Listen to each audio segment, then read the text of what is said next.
संगीन खिलाफ वर्जी है पाकिस्तान के आइन की, पाकिस्तान के कानून की। इससे पहले जब एक वज़ीर आज़म को इस बात पे नाअहल कर दिया गया कि उसने 10,000 दरहम अपने बेटे से जो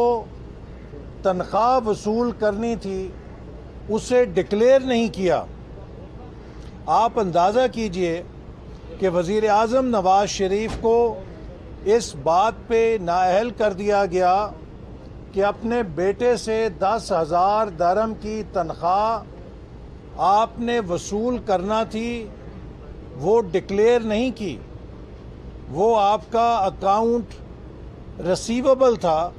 उसे आपने शो नहीं किया। यहाँ करोड़ों रुपए के पैसे वसूल किए गए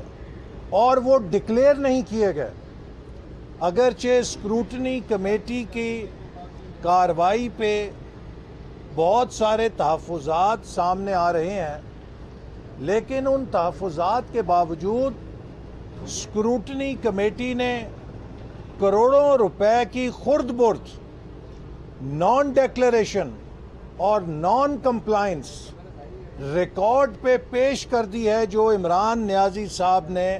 अपने दस्तखतों के साथ की है। तो ये बात एक आम पाकिस्तानी समझने से कासिर है कि एक मुंतखब वज़ीर आज़म तो 10,000 दरहम की बेटे की तनख्वाह डिक्लेयर ना करने पे नाअहल कर दिया जाए, ताहयात नाअहल कर दिया जाए, और दूसरा वज़ीर आज़म जो है उसकी करोड़ों रुपए की चोरी पकड़ी जाए, करोड़ों रुपए की मिस डिक्लेरेशन पकड़ी जाए, दर्जनों बैंक अकाउंट्स पकड़े जाएं कि जो इलेक्शन कमीशन से छुपाए गए, और उसके दफ्तर के स्टाफ की चोरी पकड़ी जाए कि अपने दफ्तर के चाय वाले के अकाउंट में करोड़ों रुपए मंगाए गए, अपने दफ्तर के चौकीदार के अकाउंट में करोड़ों मंगाए गए, अपने दफ्तर के कंप्यूटर ऑपरेटर के नाम पे करोड़ों रुपए मंगाए गए, और दूसरों को वो नाम ले लेके पुकारे कि उनके मुलाजमों के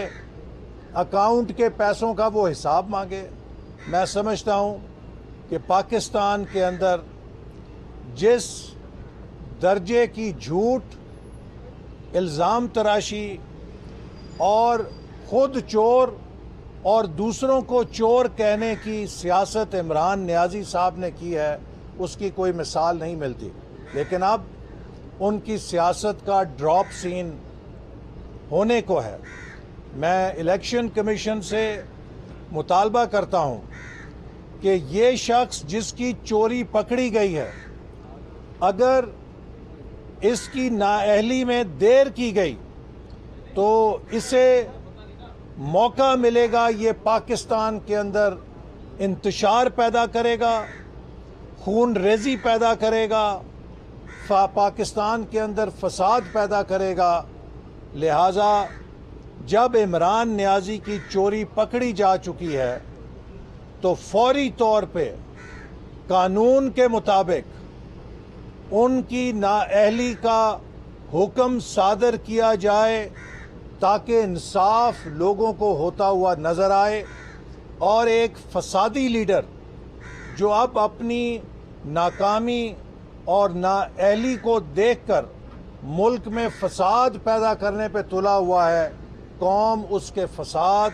और शर से बच सके। इसी तरह इमरान नियाज़ी हाई कोर्ट के भी भगौड़े हैं। पिछले 1.5 साल से इस्लामाबाद हाई कोर्ट एक सहाफ़ी राना इब्रार की दरख्वास्त पे इनसे बैरूनी तोहफ़ों का हिसाब मांग रही है। मैं मुतालबा करता हूँ, अदलिया से मोदबाना गुजारिश करना चाहता हूँ कि इस झूठे सियासतदान, इस इल्ज़ाम तराशी करने वाले सियासतदान का, जिसका अपना दामन दागदार है, हिसाब लिया जाए। اس جھوٹے صادق اور امین کا اصل چہرہ قوم کو دکھایا جائے۔ بیرون ملک جو تحفے ملے ان کو انڈر ویلیو ڈکلیئر کر کے سرکاری خزانے کو نقصان پہنچا کے ہتھیایا گیا۔ اگر بات یہاں پہ ختم ہو جاتی تو چلیں ایک کڑوا گھونٹ پیا جا سکتا تھا۔ جو بات پاکستان کے لیے، پاکستان کی غیرت کے لیے ناقابل برداشت ہے کہ پاکستان میں ایک ایسا تیسرے درجے کا سربراہ مملکت آیا جس نے غیر ملکی تحفوں کو انڈر ویلیو کر کے اس لیے توشہ خانہ سے لیا کہ یہ میرے لیے ذاتی مومنٹوز ہیں،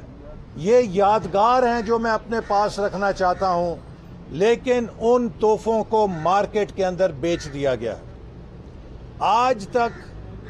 پاکستان کے کسی سربراہ مملکت نے یہ حرکت نہیں کی تھی کہ غیر ملکی تحفوں کو مارکیٹ میں بیچ کر ان سے منافع خوری کی ہو۔ عمران نیازی صاحب نے یہ جرم بھی کیا ہے، تو عقل یہ ماننے پہ تیار نہیں ہے کہ جہاں ہمیں جھوٹے مقدموں پہ مہینوں سالوں جیل کی کوٹڑیوں میں رکھا گیا ہے۔ مجھے کہا گیا کہ آپ نے Narowal support city high Jack کر لیا۔ کبھی جہاز ہائی جیک کرنے کے ہم پہ مقدمے بنے، کبھی سپورٹ سٹیڈیم ہائی جیک کرنے کے جھوٹے مقدمے بنا کے ہمیں سزائے موت کے قیدیوں کی چکی میں ڈالا گیا، اور عمران نیازی کو اس کی چوری پکڑے جانے کے باوجود کہ اس نے کروڑوں روپے کی غیر ملکی فنڈنگ کیس میں چوری بھی کی ہے اور پاکستان دشمنوں سے بھی فنڈنگ حاصل کی ہے، کس بات کا بلینک چیک دیا گیا ہے کہ یہ لوگوں کی پگڑیاں اچھالے، یہ پاکستان کے اندر فساد برپا کرے۔ اسی طرح